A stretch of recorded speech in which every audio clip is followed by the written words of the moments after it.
Hello, my name is Reverend Dr. May Elise Cannon. I'm the Executive Director of Churches for Middle East Peace. This is the weekly summary for September 4th, 2025.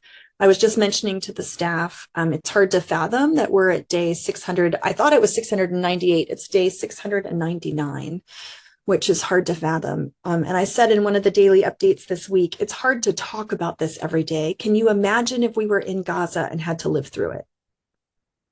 God have mercy. So an update from the last week focused specifically on Gaza because that's where the suffering is the worst in this moment. Not that there are not others suffering in other parts of the Middle East, but systemically the people of Gaza are experiencing atrocities unlike those seen in contemporary times. The invasion of Gaza, technically the Israeli government has said, or the IDF has said, it hasn't officially begun. It's supposed to begin in mid-September. But the invasion of Gaza has begun. Let's be clear. News reports say that Israel is framing the offensive as a continuation of the second part of what was called Operation Gideon's Chariots. For any biblical scholars or people who know stories from the scriptures, you should look up the significance of Gideon's chariots. The initial offensive lasted May 16th to August 4th this year. Right now, there is fighting in and around Gaza City. It's intended to be superseded by a main Israeli offensive planned for mid-September 2025. This feels very much like the invasion of Rafah that we went through last spring, where everyone kept saying, Rafah hasn't been invaded yet. Rafah is not going to be taken over. You know, this was the great red line of Biden. And all the while, the invasion had begun. And that's what we're seeing in Gaza City. ABC News reported on September 2nd, that was Tuesday, that Israel did begin ground operations in Gaza City. The head of the IDF, the chief of staff, Zamir, said, we're going to increase and enhance the strikes of our operation, which is why we called you. He said in Hebrew, addressing reservists who'd been called up to serve in recent weeks. We've already begun the ground operation in Gaza, meaning Gaza City. Last month, the defense minister, Israel Katz, in Israel warned that Gaza City would turn into Rafah and Beit Hanun, areas that were destroyed by Israeli strikes unless Hamas agreed to Israel's terms for a ceasefire. Look at pictures of Rafah. If you are not convinced, you can see before and after pictures of Rafah before the invasion a year ago. If we think that we should not be entirely, I can't even speak.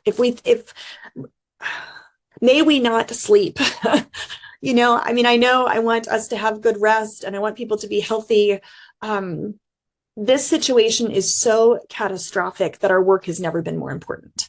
And so, you know, may we lose sleep to bring an end to this thing. May we not give up in our efforts. Just to quote Katz, he said, soon the gates of hell will open on the heads of Hamas murderers and rapists in Gaza. Let us be clear, the gates of hell will open on all of the people of Gaza. The bombs do not discriminate.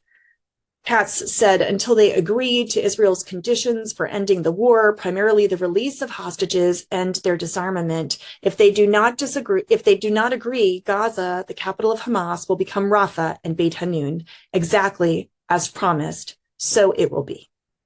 That means utterly destroyed. That means completely decimated. That means death tolls. You'll hear the death tolls in a minute. That means death tolls that are catastrophically worse than the death tolls we're seeing today, which are typically between 50 and 100 people a day.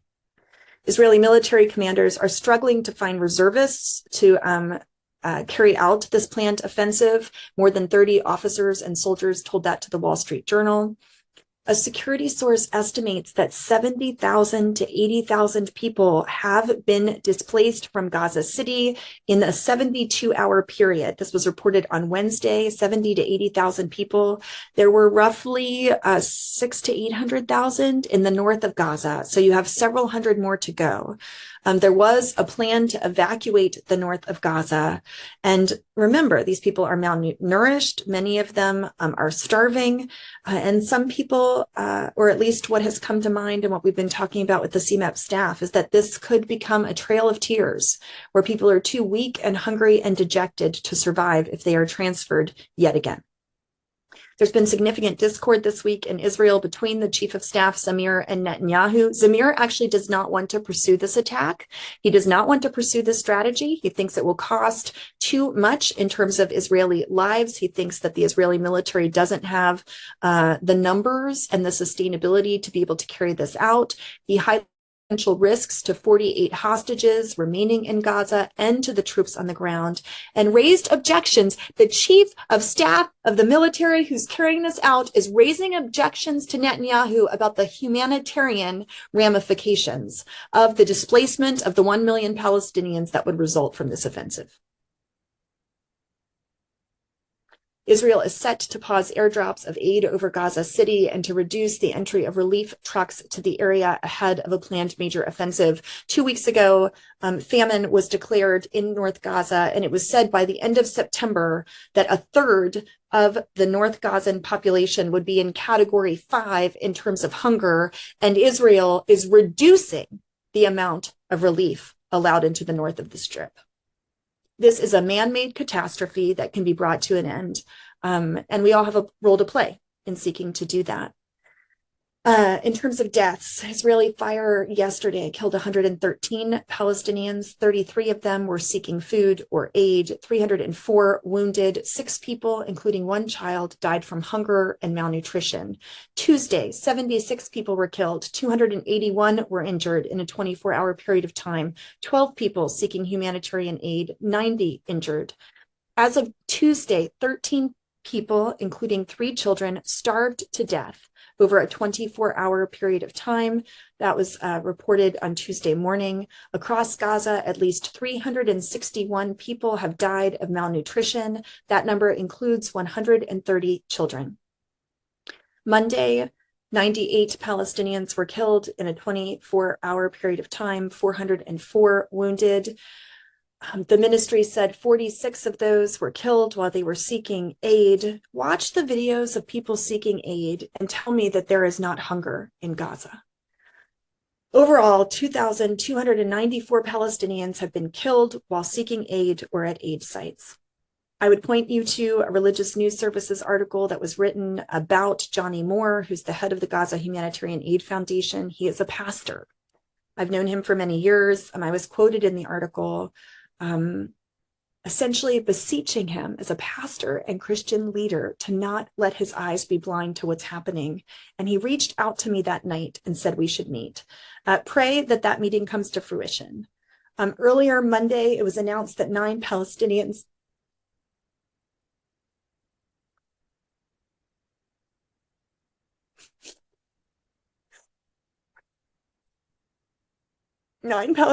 died of hunger.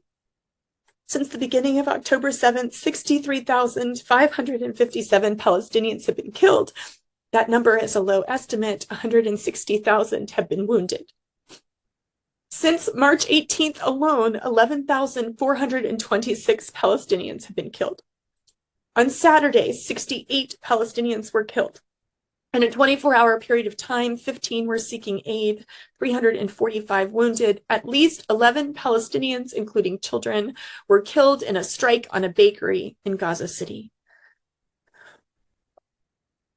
10 Palestinians in that 24-hour period of time died due to malnutrition.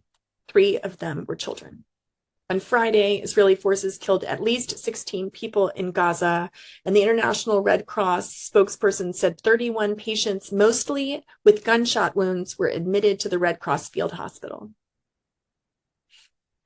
The 900th Israeli soldier was just killed. He was 34 years old. It was a friendly fire incident. It's worth noting that was the second death in just a period of a couple of weeks. That was a friendly fire incident where an Israeli soldier was killed. There's an incredibly high number of the deaths of Israeli soldiers that are because of accidents or friendly fire.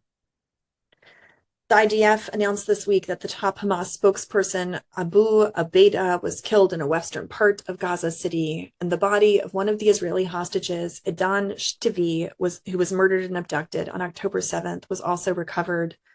He was murdered and abducted at the Nova Music Festival. His body was recovered, and that funeral happened this week. In terms of ceasefire negotiations, there was a deal on the table and it essentially went nowhere. Israel did not accept it, even though it was based on a number of the conditions that Israel had agreed to previously. It was a 60-day truce. We're not even talking about a permanent comprehensive ceasefire. We're talking about a 60-day truce. But the issue, Hamas is saying we will not accept a proposal that allows the war to continue. Or we won't release the hostages until there's a guarantee of an end to the war. Netanyahu has never agreed to fully withdraw Israeli troops from the Gaza Strip. Israel is saying there are 5 principles that now have to happen for a ceasefire, a permanent, not even a permanent ceasefire. Just for you to note, these principles and what is said and what's required is like a shifting, it changes regularly. The 5 things are the dismantling of Hamas military and political capabilities, the immediate release of hostages, the demilitarization of Gaza. Israel has to have overriding security control for the foreseeable future, and the imposition of a civil authority in Gaza that does not include Hamas or the Palestinian Authority. The U.S. has been working with the Palestinian Authority for them to be able to move in to take over Gaza.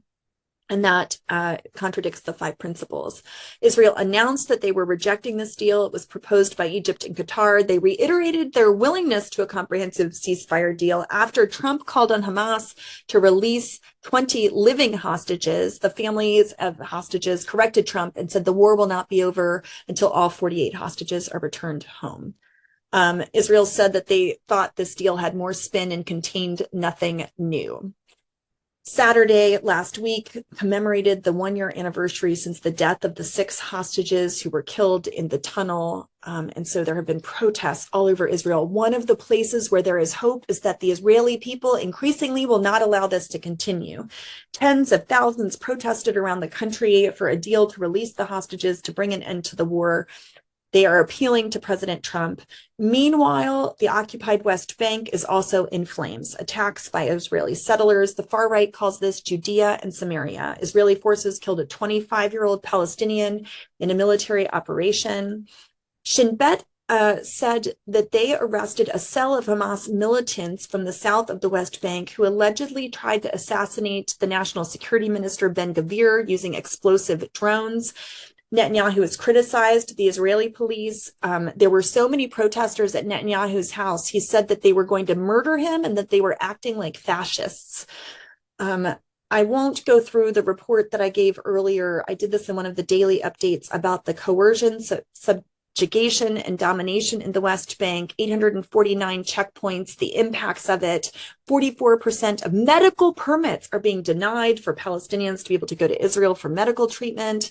I gave some case studies from Hebron, Nablus, and Bethlehem. The tools of coercion are flying checkpoints, population registry control, a permit system, facial recognition technology. In terms of what's happening in Israel, tens of thousands, as I mentioned, tens of thousands is what Israeli news reported, protested outside of Netanyahu's home. Monday, students around the entire state of Israel went on strike, calling for a hostage deal and an end to the war. Police dispersed an anti-war protest. The protesters got a permit, but then extremist far-right activists came and attacked the protesters, and the police dispersed the protest. A combat soldier died by suicide. He was at a military base in the north of Israel. He was a part of the Golani Brigade, which is a very prestigious and elite brigade. Data shows since October 7th,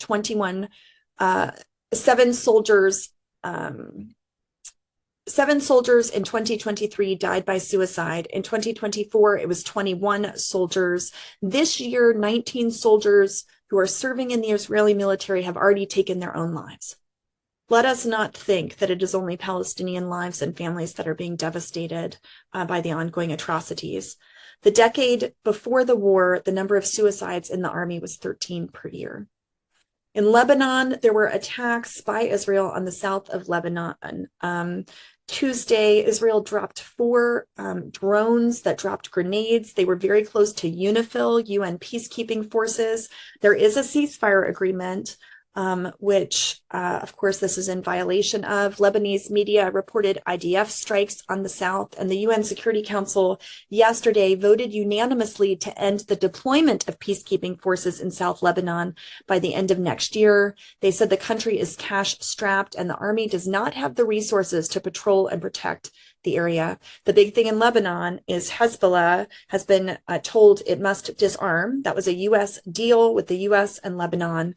And so the Lebanese forces not only have to respond to any threats to their country, but also the role that Hezbollah plays internally.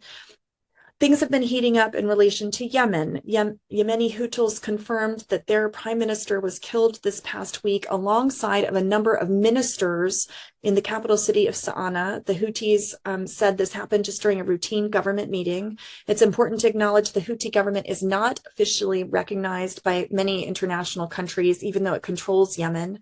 The Prime Minister al-Rahwi is therefore not acknowledged by the international community as having been a prime minister that was killed, which is probably why I would imagine you didn't even hear about that. The Iranian-backed Houthi rebels vowed to respond to that Israeli strike that killed al-Rahwi and several of his colleagues this past week. And Houthi militants on Sunday stormed the offices of the UN World Food Program and UNICEF in the capital city of Sana'a. They detained staff members and several employees. The U.S. Special Envoy for Yemen condemned the kidnapping and the detentions of the 11 UN personnel. It's unclear whether those raids were related to Israel's attacks. Some of those staff workers are actually local Yemeni people. The IDF intercepted 2 missiles this last week from Yemen, one that triggered sirens in Tel Aviv, the other in Jerusalem, West Bank, and the Dead Sea. The IDF did say that one of those missiles that was launched by Yemen on Wednesday carried cluster munitions. In an update, the UN Tuesday said that the Iranian-backed Houthis detained the 19 employees. So that's the update I already gave you. Monday, the IDF said drones launched from Yemen were intercepted before they crossed into Israeli territory. And the Houthis said that they attacked an Israeli oil tanker called Scarlet Ray with a ballistic missile in the Red Sea. Lots is happening in the international community. Most of it is rhetoric and not much action. The International Association of Genocide Scholars just deemed that what is happening in Gaza is a genocide. That happened on September 1st. Belgium will recognize a Palestinian state. The UK Foreign Secretary, David Lammy, said that they see no contradiction. The UK sees no contradiction between a 2-state solution and Israel's security. This is a big deal because of the upcoming UN Security Council meeting and General Assembly meeting in September. More than 250 news outlets around the world, including NPR, signed an appeal by Reporters Without Borders calling for the protection of Palestinian journalists in Gaza and for Israel to grant foreign press access for independents to be allowed into the territory. Another flotilla attempted to leave this week that had Greta Thunberg on board. It was turned back because of weather to Barcelona. I don't know if it is relaunched or not yet. EU countries are divided over whether or not they should apply sanctions to Israel. Foreign ministers met over the weekend. They were split. There are groups that think economic pressure should be applied. Many EU groups have criticized Israel's conduct of the war, particularly over the death of civilians and restrictions on aid, but they've not been able to agree on any significant economic action.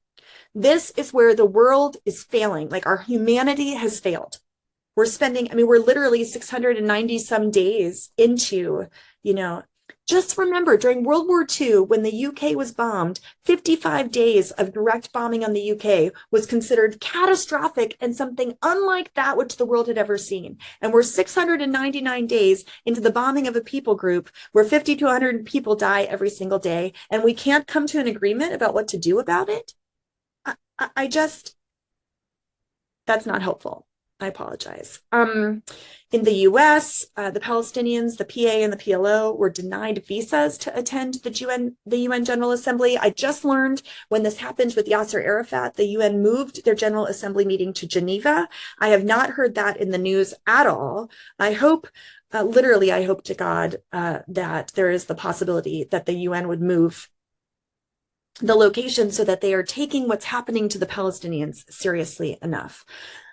There's also the nightmare of a prospectus that the US is passing around that's calling the Riviera Plan, where 2 million people would voluntarily depart the Gaza Strip. This is backed by the same people that fund and created the Gaza Humanitarian Aid Foundation. This would allow Gaza to be under the trustee of the US for 10 years, and then it would be transformed into a tourism resort and a high-tech manufacturing and technology hub. When I read things like this, I want to say, come now, Lord Jesus. It is unfathomable that this is being seriously discussed, and that, I've already mentioned in terms of, the lack of action being taken by the world. The plan's being called the Riviera Plan. I think it's the same plan that Tony Blair and Jared Kushner presented to the White House when they met at the White House last week. I have a copy of the plan. I've not yet read it. God have mercy. Also, the Democratic National Committee rejected a resolution to suspend U.S. military aid to Israel because the party is divided. This is also happening. I mean, I can't say that the EU can't make up their minds about meaningful action. The US, the Democrats, the Republicans aren't even talking about it. But there was a resolution. It did not pass. It was calling for, there were two different resolutions. One was more severe, one was more moderate. One called for an arms embargo and suspended military assistance, but it failed at the DNC meeting in Chicago. I want to tell you the story about Mohammed Ibrahim, who's a Palestinian American teen. He's being held in detention. He's from Florida. He's being held under administrative detention with no trial.